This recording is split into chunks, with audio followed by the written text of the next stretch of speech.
Good morning, gamers, and welcome to Mini Fights.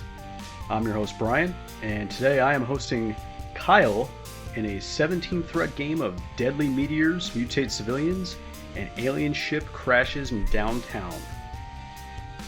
The game's going to start off with my Red Skull rolling to pull power from the Cosmic Cube. He does so and takes no damage. He's going to use that power to master the cube, teleport Spider-Man forward off of the building, advance forward himself, which I somehow didn't catch on camera, but it happened, I swear.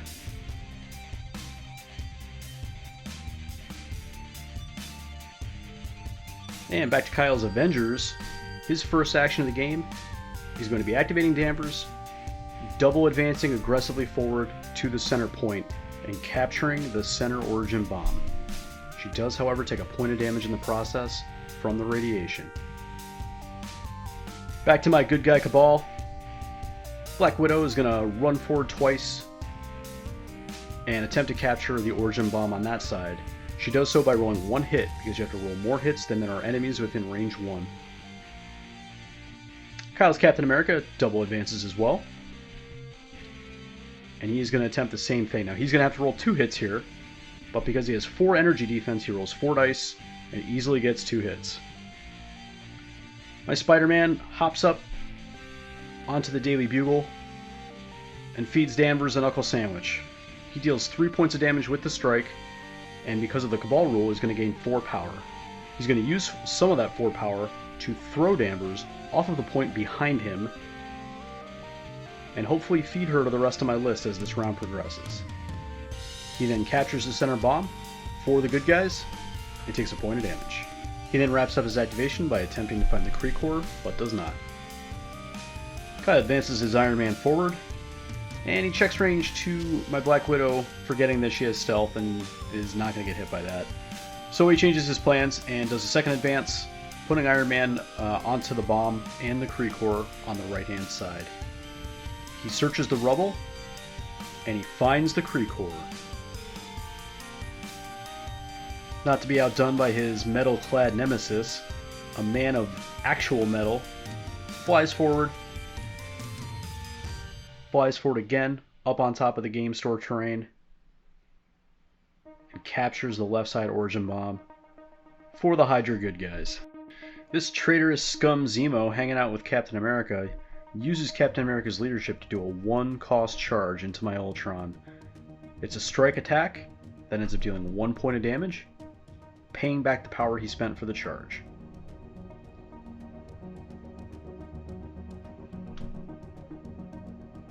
He uses his second action to advance forward to the bomb and attempts to capture it for the Avengers. He rolls the 2 hits required, and it belongs to Captain America's boys. That's bad news for me, because Winter Soldier can't take a bomb. But he does open up with his assault rifle on Captain Danvers, dealing a point of damage and bleed. Uses his second action to do the same thing, and deals 2 points of damage, which is enough to daze her.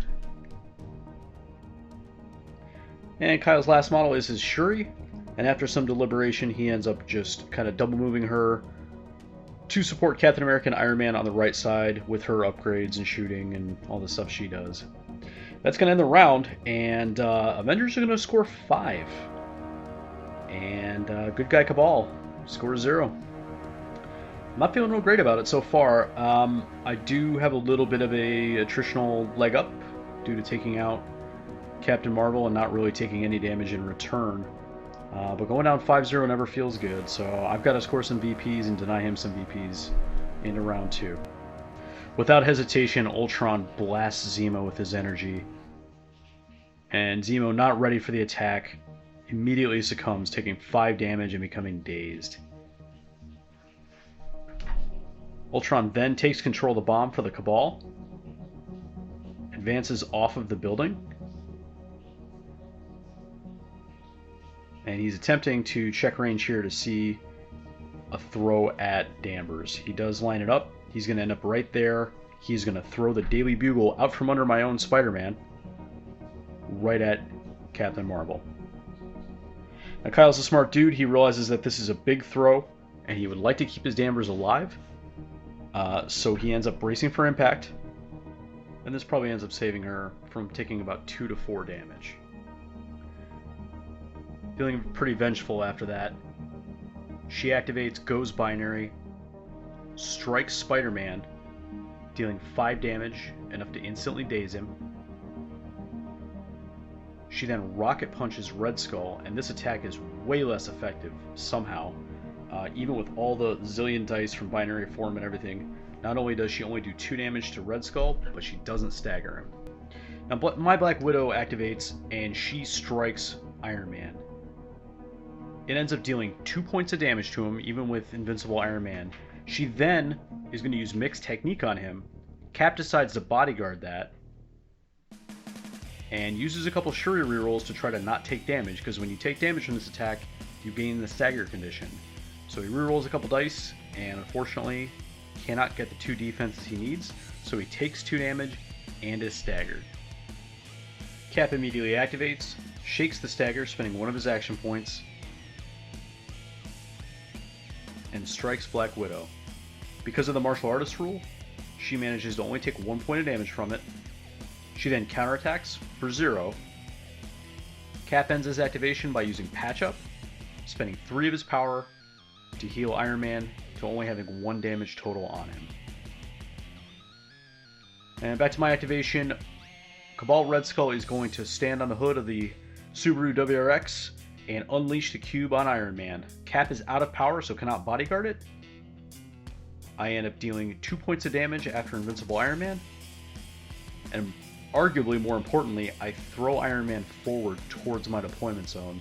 And the reason I did this rather than throwing him into another model to cause him damage is I want to keep him away from Cap, but mostly I want him closer to me so he can't flee the scene with the Kree Corps to the extent that he, probably would want to.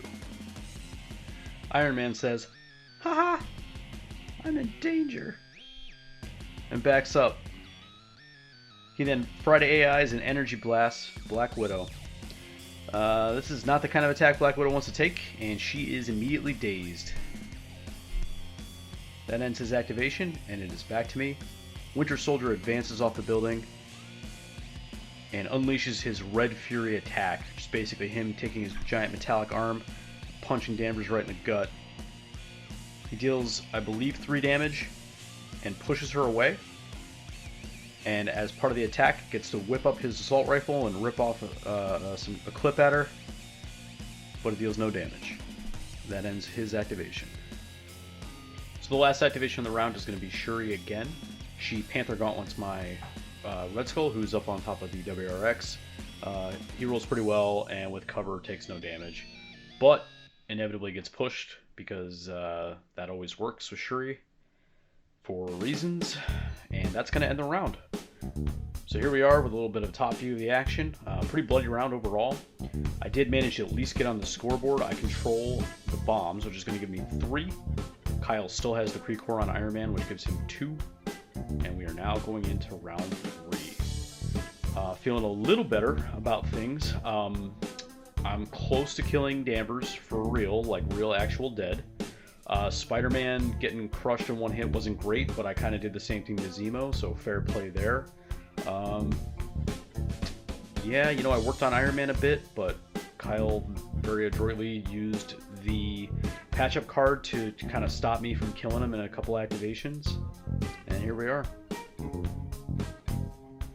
Ultron activates first and decides to show his metal dominance.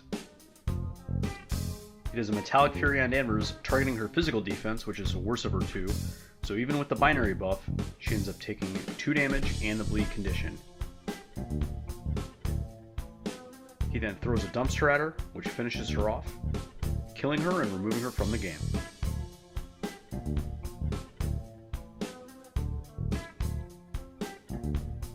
He flies back on top of the game store, contesting the left side bomb from Zemo. Good job, Ultron. Kyle says, "I can kill stuff too." Iron Man Friday AIs, Energy Blast Black Widow, and deletes her from existence.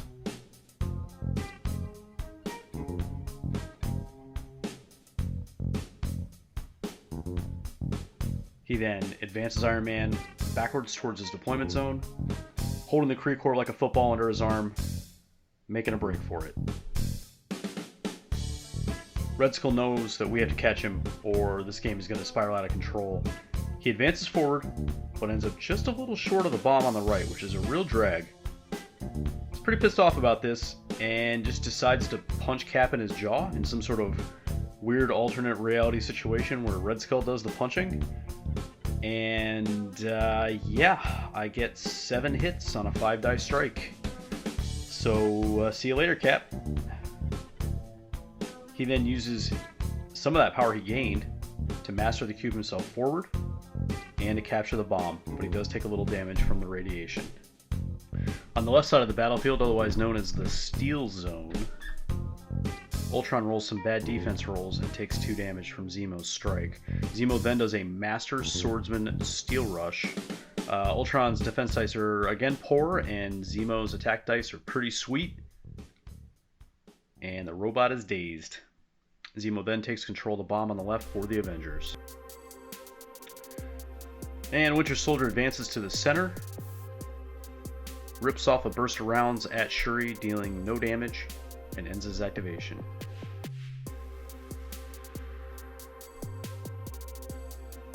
Shuri activates, advances to the right side bomb,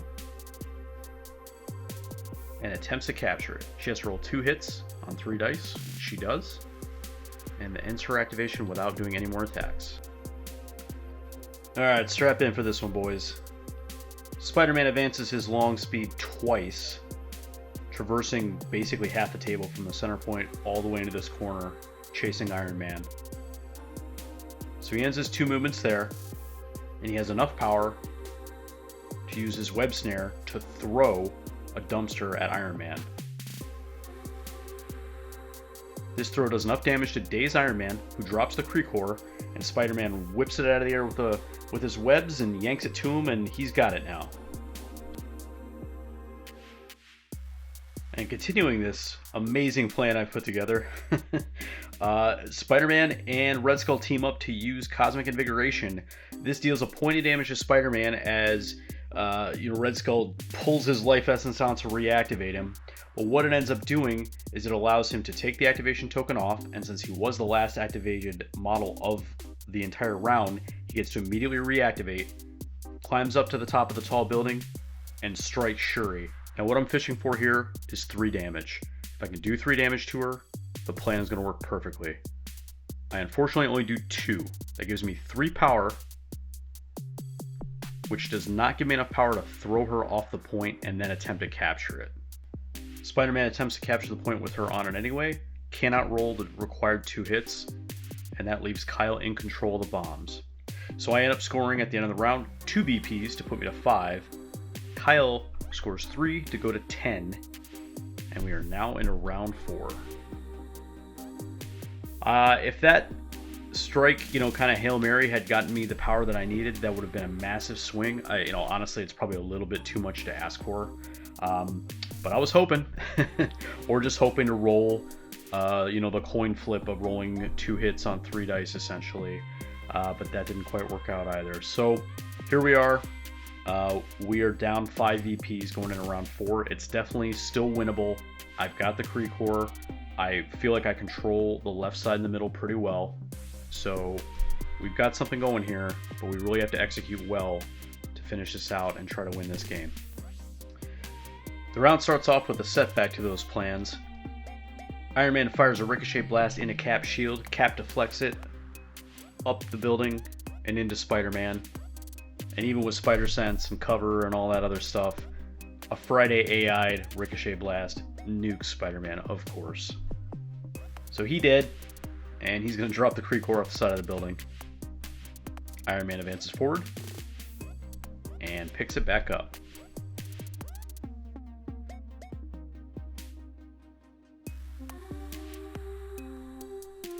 Back to the Cabal activation. My Red Skull, who kind of thinks he's a boxer now, I guess, strikes Shuri, deals no damage. Strikes Shuri again. Deals no damage. The silver lining for this attack is that I did hit the wild, which is going to push Shuri off of the bomb. That's big deal. That lets me have at least a decent chance, a 50-50 chance. I gotta roll 3 dice and hit 2 hits, spending my last power to try to flip the right side bomb.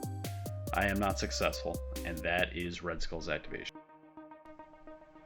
The Avenger Zemo decides to abandon the left side bomb while they control it, climbs up on top of the Eternal Games building, charges down into a strike onto the Winter Soldier. Winter Soldier rolls pretty good defense, deflects the sword with his metal arm a few times, only takes a point of damage total.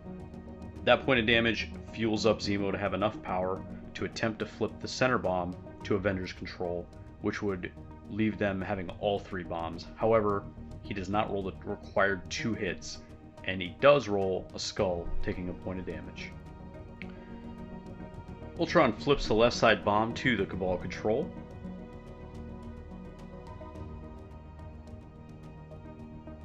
He then says, where you going, buddy? He chases Zemo a little bit. Have to have Kyle help me here. Playing one-handed is kind of hard sometimes.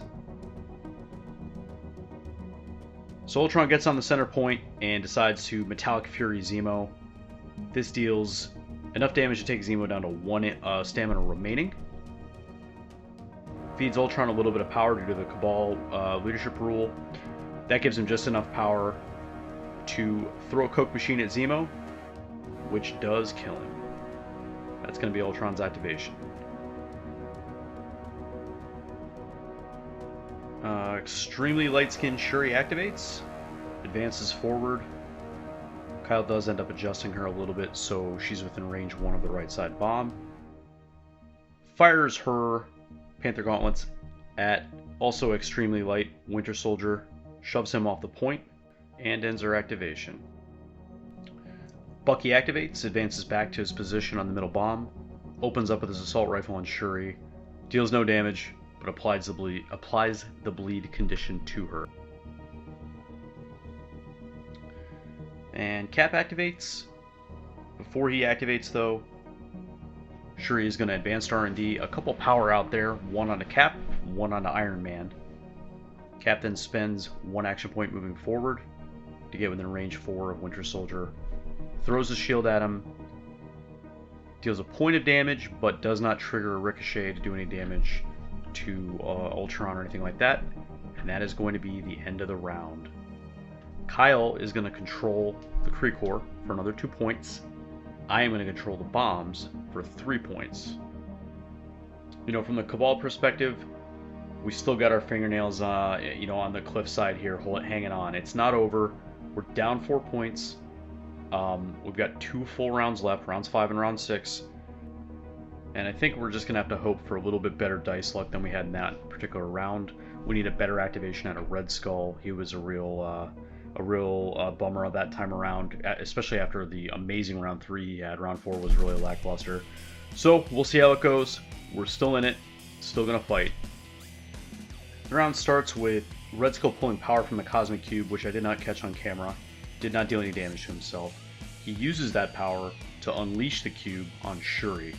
Cap bodyguards it and vibranium shields it, ends up only taking a point of damage, but that point of damage is enough to trigger the throw, which throws him into Shuri, dazing Shuri from the collision, and applying stun to both of them. Red Skull then flips the right side bomb to the Cabal side, and I now control all 3 bombs. Continuing this bloody turn, Iron Man calls up Friday AI and unleashes a repulsor blast on a Red Skull, but deals no damage. Does another repulsor blast, this time without the help of Friday AI. This does do 2 points of damage to Red Skull, which is enough to daze him. Ultron, furious with the damage dealt to his leader, advances forward, checks his position on the bomb, realizes there's no way he's going to be able to get to where he wants to go, so just shoves himself a little further forward anyway, and energy blasts Captain America. Cap uses Vibranium Shield, which is very easy for him to do because of the discount he gets from his team ability, so he takes no damage. Ultron then throws the Subaru WRX at Cap and ends up dealing a point of damage, and then ends his activation. When Cap sees the math on Ultron and knows that I don't have enough power to proc Age of Ultron, throws a shield into him, does no damage, does it again, deals 3 damage on a big roll, which leaves him a couple points short of dead. Had that worked out, I would have lost my Ultron, because I did not have enough power on him to trigger Age of Ultron. Winter Soldier stalks forward, gets within range to throw a huge haymaker metal arm punch at Cap. Unfortunately, due to Vibranium Shield and him being on his injured side and being really hard to kill with physical attacks, it deals no damage. It does push him back. Winter Soldier then rips off a few bullets at him. That's not going to do it either, and that ends his activation. And that's also going to end the round. So, going into round 6, my win condition is pretty much kill Iron Man and take his Kree Core and score 5 points, which will put me to 16. I'm at 11 now. If I don't do that, Kyle is going to score the Kree Core and win. My other win condition, I guess, is kill everything, but that sort of also includes Iron Man, so there we go. Now, in this sort of post-match clarity that I have watching and editing this video, it seems obvious to me, but I'm not 100% sure I act out on that, so let's see how that goes. So Kyle's still well aware that my Ultron doesn't have enough power to end up triggering Age of Ultron, and he has 2 HP remaining. Throws a shield at him, deals no damage, but procs a ricochet into Winter Soldier, which also deals no damage.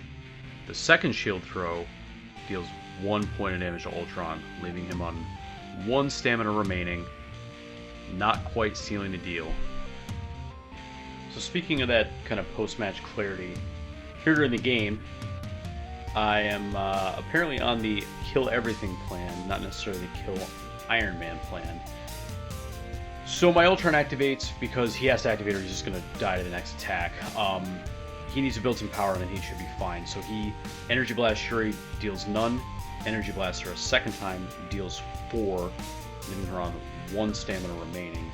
That gives him a boatload of power, including enough to throw a car and still have the safety net of Age of Ultron still up. So he throws the car at Shuri, smushes her, and that is her, and that is Ultron. Iron Man activates and decides to seize the day. He Energy Blasts my Red Skull, gaining enough power to do a Unibeam. The Unibeam kills Red Skull. Winter Soldier interrupts the attack by shooting his assault rifle at Iron Man. Doesn't deal enough damage to daze him. And then the beam finishes, smashing Winter Soldier in the chest, setting him on fire, and dazing him. Because that's all my models activated out, and I have not completed my win condition of killing Iron Man or killing his whole team, the game is over. Kyle wins. He ends up with 16 to my 14 at the end of round 6. My mismanagement of Ultron's power and stopping myself from being able to proc Age of Ultron forced me into activating him first on this last round. Or at least it put me in the headspace where I felt like I was forced. I think that's probably more accurate. I think I probably should have just let him die and activated Red Skull and tried to go all in on killing Iron Man. Now, Red Skull only had a power or 2 on him at the beginning of the round. It's a pretty big ask, but that was probably the only chance I had looking back at round 6. What I instead did was activated Ultron and then kind of just went in on the kill stuff plan. Even that activation, I probably could have went more after Iron Man instead of Shuri.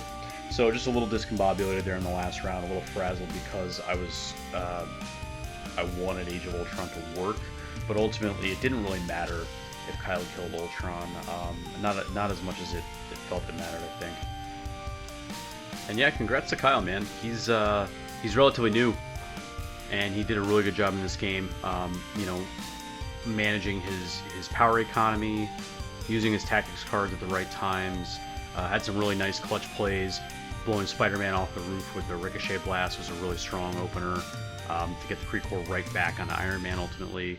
Did some really good stuff. So great job, Kyle, and it was a really fun game, and it really went the distance. I was, sometimes your opponent gets the Kree Core and it's over really quick, and I was able to hang in there, but we did everything right and closed it out. And before I let you go, I do want to real quickly plug a few things. If you look down in the comments below, in the video summary, you're going to see links to a whole bunch of friends of the show. And this isn't me trying to sell you anything. I know this is mostly just other MCP content creators that I think you should check out. There's a few awesome blogs that you should check out. There is another couple channels, YouTube channels, as well as podcasts that I really like. Definitely give them a go. The content creation community for this game is relatively small at this point, and I think we should all just be kind of working together to get everybody's eyes on everything. It's all really good stuff that I've linked down there for you. The one thing I will try to sell you, I guess, is in that section there's a link to an Etsy store. If you're interested in the 3D printed card and token holders, that's where you can get those. Thanks so much for watching this video. We are going to be creating new content each week. We're likely going to go to a multiple video per week format. The other videos will be things like painting, tactics talks, etc. Stay tuned for that. Share the channel with your pals, like and subscribe and all that jazz. And we'll see you next week. Thanks.